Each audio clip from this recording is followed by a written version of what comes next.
Doctor BR Ambedkar Konaseema జిల్లా రామచంద్రాపురం మండలం కొత్తూరు గ్రామంలో చివరి రోజు రెవెన్యూ సదస్సుకు అధికారులు రాకపోవడంతో వివిధ రకాల సమస్యలతో ఎన్నో సంవత్సరాల నుంచి ఎదురు చూస్తున్న రైతులు నిరాశ చెంది వెనుతిరిగారు. కాకినాడ నగరపాలక సంస్థ 42వ డివిజన్ స్వామినగర్ పరిసర ప్రజల రాకపోకలకు పక్కా వంతెన నిర్మించాలని సిపిఎం నగర కన్వీనర్ పలివిల వీరబాబు డిమాండ్ చేశారు. ఈ సందర్భంగా రామచంద్రాపురం పట్టణ సీనియర్ తెలుగుదేశం నాయకులు రైతు గరికపాటి సూర్యనారాయణ మాట్లాడుతూ రామచంద్రాపురం పట్టణానికి 3 కిలోమీటర్ల దూరంలో ఉన్న కొత్తూరు గ్రామంలో 130 ఎకరాలు రెవెన్యూ భూమి ఉందని, ఇక్కడ ఎకరం వచ్చి 1.85 లక్షల రూపాయలు ఉండగా ఏసీ రూముల్లో కూర్చొని 5 కోట్లుగా నిర్ధారించడంతో ఇక్కడ రైతులు చాలా ఇబ్బంది పడుతున్నామని అన్నారు. అన్నదమ్ముల వాటాలు పంచుకోవాలన్నా, అమ్మాయిలకు పెళ్లిళ్లు చేయాలన్నా రిజిస్ట్రేషన్ ఛార్జ్ భారీగా పెరిగిపోవడంతో చాలా ఇబ్బందిగా ఉంటుందని, ఈ విషయమై ఎన్నో సంవత్సరాలుగా కలెక్టర్ దృష్టికి తీసుకువెళ్తున్నా సమస్య పరిష్కారం కావడం లేదని అన్నారు. కొత్తగా వచ్చిన ఎన్డీఏ కూటమి ప్రభుత్వంలోనైనా మార్పులు జరుగుతాయని ఆశిస్తే 5 సభ్యులు కమిటీతో రెవెన్యూ సదస్సులు నిర్వహించగా joint collector, RDO, sub register, municipal commissioner రావాల్సి ఉండగా అధికారులెవరూ రాకపోవడం, తహసీల్దార్ ఒకరు రావడంతో చాలా నిరాశ కలిగించిందన్నారు. ఈ విషయమై తహసీల్దార్ను మీడియా వివరణ అడగ్గా జాయింట్ కలెక్టర్ మీటింగ్ పెట్టడంతో సబ్ రిజిస్టర్, మున్సిపల్ కమిషనర్ వెళ్లడం జరిగిందని, అందుకే ఆర్ఐ, వీఆర్ఓలు బాపూసి రెవెన్యూ సిబ్బంది రావడం జరిగిందన్నారు. ఈ కార్యక్రమంలో వీఆర్ఓ పిండిప్రోలు సాయి ప్రతిమ, శిరీష, సత్యవతి, ఆంజనేయులు, రైతులు వేదుల విజయభాస్కర్, ముత్యాల గణేష్ చౌదరి, గుండం సూరిబాబు, గజరపు సూరిబాబు, పిల్లి శ్రీనివాస్, గుండం వీరాజ్ చౌదరి, కారుకొండ వీరేంద్ర చౌదరి, సబ్బిల్ సత్తిరెడ్డి, మార్తా వెంకటరమణ, సత్తి సూర్యనారాయణ రెడ్డి, ముత్యాల బంగారరాజు తదితర రైతులు పాల్గొన్నారు.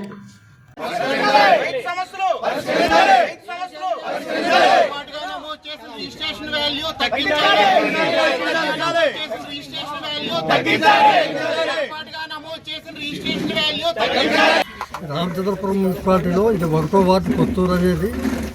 రామచంద్రపురం 46,000 జనాభా ఉన్న దాంట్లో ఇక్కడ మేము 1500 మంది జనాభాతో ఉన్న కొత్తూరు.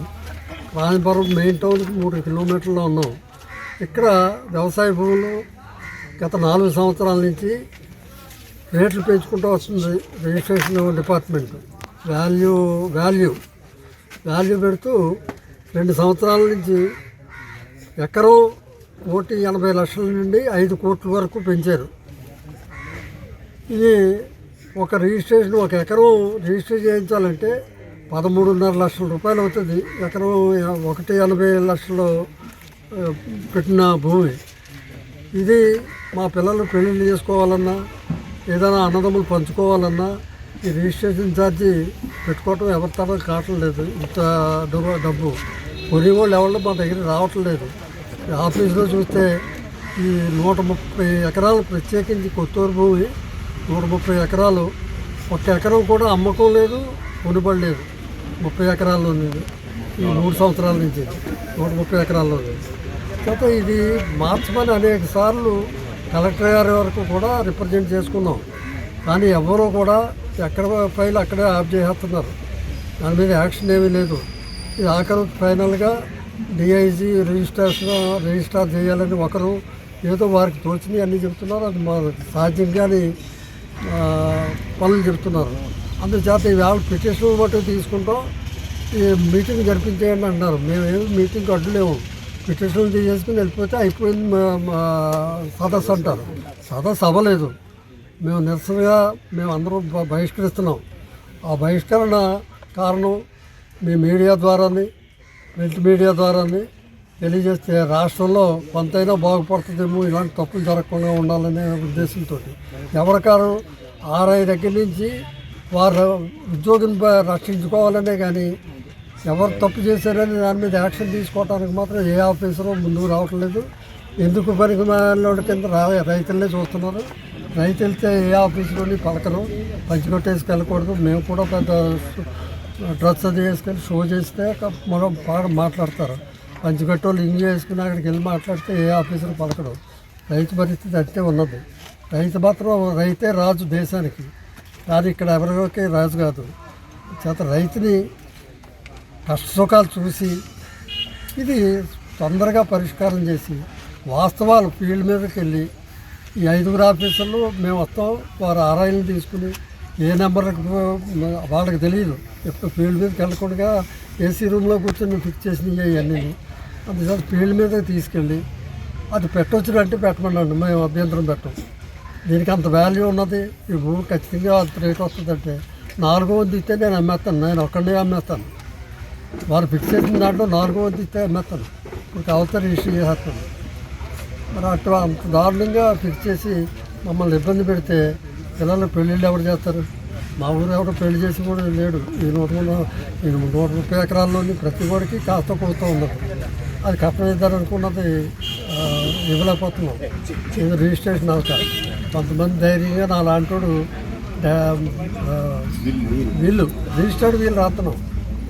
రిజిస్టర్డ్ వీలు అంటే మేము బేగా చచ్చిపోవాలని కోరుకుంటాడు కదా ఎవడైనా. వీళ్ళు దక్కాలంటే వీడు ఎప్పుడు చస్తాడు, మనకి ఎప్పుడు వస్తుందని చూడాలి, ఒప్పుకున్నవాడు కూడా. చేత ఇలాంటి అనాగరికమైన ఏర్పాట్లు చేసి రైతుని నానా ఇబ్బందులు పెట్టి పిల్లలకి ఎలాగో పెళ్లి చేసుకోవాలని చూసుకుంటాడు. లేకపోతే తీరిన పరిస్థితుల్లో ఏ అప్పు చేస్తాడు. గౌరవంగా అప్పు తీరుద్దని నాకు భూమి ఉన్నది కదా అంటే అది కొనుగోలేడు. సిబిసిఎన్సి 75 వసంతాల వేడుకలు కాకినాడలో ఘనంగా నిర్వహించారు. ఈ కార్యక్రమానికి ముఖ్య అతిథిగా కాకినాడ పార్లమెంట్ సభ్యులు తంగెళ్ల ఉదయ్ శ్రీనివాస్ హాజరయ్యారు. ఈ సందర్భంగా ఆయన మాట్లాడుతూ సిబిసిఎన్సి ద్వారా అందుతున్న విద్య, వైద్య సేవల వ్యాప్తికి తన వంతు సహకారం కూడా అందిస్తానని అన్నారు. విద్య, వైద్య, ఆధ్యాత్మిక రంగాల్లో కోట్ల మందికి సేవలు అందించిన సిబిసిఎన్సి నార్త్ బాప్టిస్ట్ సర్కార్ అసోసియేషన్ ఆవిర్భవించి 75 వసంతాలు పూర్తి చేసుకోవడం అభినందనీయమని అన్నారు. ఇటువంటి అసోసియేషన్ను సమర్థవంతంగా నిర్వహించడానికి సత్తా కలిగిన వ్యక్తులు బాధ్యతలు చేపట్టడం గర్వకారణమని, సంస్థ మరిన్ని సేవలు అందించేందుకు తన వంతు సహకారం అందిస్తానని భరోసా ఇచ్చారు.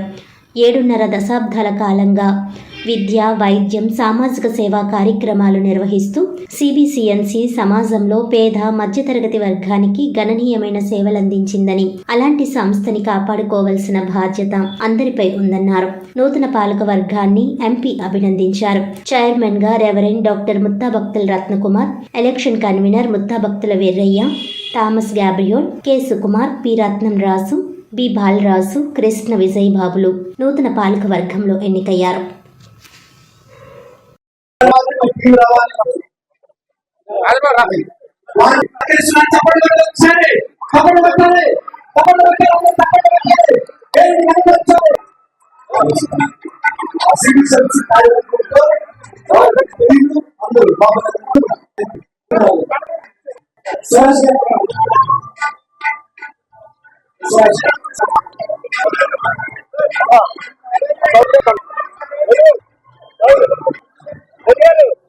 హాస్పిటల్స్, 245 స్కూల్స్ ఈ యొక్క కమిటీతో పరిపాలిస్తుందని మీ అందరికీ నేను తెలియజేస్తూ, 150 సంవత్సరాలు కలిగినటువంటి ఏకైక సేవా సంస్థ సిబిఎం. ఈ సిబిఎం లో ఇప్పటి వరకు మా పితరులు గాని, మా సహోదరులు గాని, మా అందరూ కూడా అందించినటువంటి ఒకే ఒక్క ఉద్యమం లాంటి సేవను అందించడం జరిగింది. ఈ 150 సంవత్సరాల్లో 4 కోట్ల మందికి ఉచిత విద్యను అందించినటువంటి ఘన చరిత్ర సిబిసిఎన్సికి ఉందని మీ అందరికి తెలియజేస్తూ, అలాగే 93 లక్షల మంది విద్యార్థులు ఉచితంగా చదివించిన మా సిబిఎం సంస్థను మీ అందరికి నేను తెలియజేస్తున్నాను. అంతేకాకుండా 245 మందిని విదేశాల్లో కూడా అనేక మంది సేవలు అందిస్తూ, డాక్టర్లుగా, ఇంజనీర్లుగా సేవలు అందిస్తూ ఉన్నారు. మా సంస్థ సిబిఎం పుట్టి రుణాలు తీర్చుకోవడానికి భారతదేశానికి ఉప రాష్ట్రపతిని కూడా అందించిందని మీ అందరికీ నేను తెలియజేస్తూ, మా పరిపాలనలో కూడా అనేకమైనటువంటి గొప్ప కార్యాలు చేసి నూతన కట్టడాలు కట్టి, నూతనంగా ఏర్పాటు చేసినటువంటి కమిటీలు ఇప్పటికే నూతన కట్టడాలు కట్టడానికి, అలాగే CBM jubilee girls high school ని centenary jubilee girls high school గా ఇంగ్లీష్ మీడియం గా 5 కోట్ల రూపాయలతో ఈ నూతన కమిటీ ఇక్కడ నూతన కట్టడాలు కట్టడానికి ప్రారంభించిందని మీ అందరికీ నేను తెలియజేస్తున్నాను. అలాగే 4 కళాశాలలు, మళ్ళా అదే విధంగా హాస్పిటల్స్ కూడా పునఃప్రారంభించడానికి నూతన కమిటీ నిర్ణయాలు తీసుకుందని మీ అందరికీ నేను తెలియజేస్తూ, సిబిసిఎన్సి విద్య, వైద్య, ఆధ్యాత్మిక సేవా సంస్థలు ఈ ప్రజలకు సేవ చేస్తూనే ఉంటాయని మీ అందరికీ తెలియజేస్తూ ముగిస్తూ ఉన్నాను. Thank you. మీ ముత్తాభక్తుల రత్నకుమార్. కాకినాడ నగరపాలక సంస్థ 42వ డివిజన్ స్వామి నగర్ పరిసర ప్రజల రాకపోకలకు పక్కా వంతెన నిర్మించాలని సిపిఎం నగర కన్వీనర్ పలివిల వీరబాబు డిమాండ్ చేశారు. ఈ సందర్భంగా ఆయన మాట్లాడుతూ స్వామినగర్ ప్రాంతం 2015లో కాకినాడ నగరపాలక సంస్థలో విలీనమైందని, నగరానికి స్వామినగర ప్రాంతానికి తూరల వంతెన నిర్మించి చాలా కాలమైందన్నారు. గతంలో వంతెన ఐరన్ గ్రిల్ పాడైనప్పుడు ఇంద్రపాలెం మన ఊరు మన బాధ్యత సంస్థ వారు రిపేర్ చేయించారని, ప్రస్తుతం వంతెన రిపేర్ వల్ల రాకపోకలకు చాలా ఇబ్బందిగా ఉందన్నారు. స్వామినగర్ నుండి విద్యార్థులు కాకినాడకు వచ్చి చదువుకుంటారని, స్వామినగర్ పరిసర ప్రాంతాలు కూడా ఇటీవల అభివృద్ధి చెందడం వలన వంతెనపై ట్రాఫిక్ పెరిగిందన్నారు. వంతెన రిపేర్ వల్ల ట్రాఫిక్కి అంతరాయం జరుగుతుందని, ప్రమాదకరంగా కూడా ఉందన్నారు. అదేవిధంగా వంతెనకు ఇరువైపులా అపారిశుద్ధ్యం తాండవిస్తోందని అన్నారు. నగరపాలక సంస్థ కమిషనర్ వారు స్పందించి యుద్ధ ప్రాతిపదికన స్వామినగర్ ప్రాంతానికి పక్కా వంతెన నిర్మించాలని సిపిఎం విజ్ఞప్తి చేస్తోందన్నారు.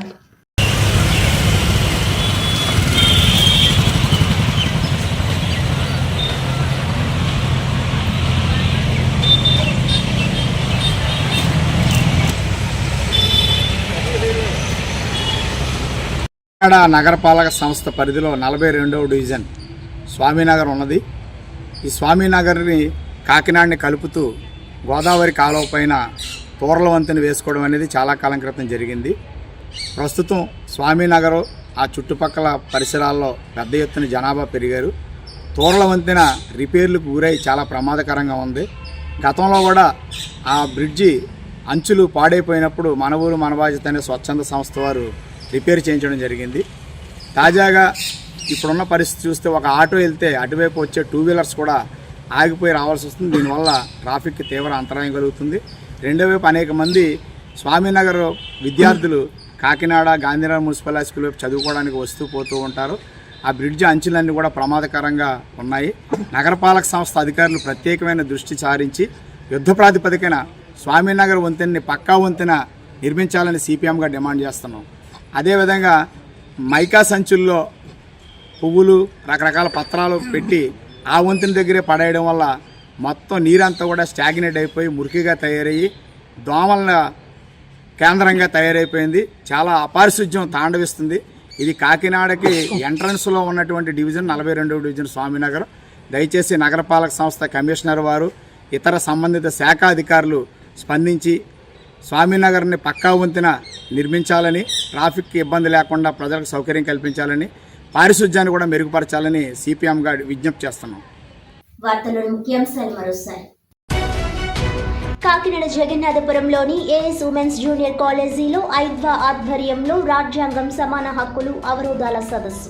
రాజ్యాంగం ఇచ్చిన హక్కులు ఉన్నప్పటికీ విధి విధానాల అమల్లో లోపాల వల్ల హక్కులు అందరికీ సమానంగా అందట్లేదన్న ఐద్వా అఖిల భారత ప్రధాన కార్యదర్శి మరియం దావెలే.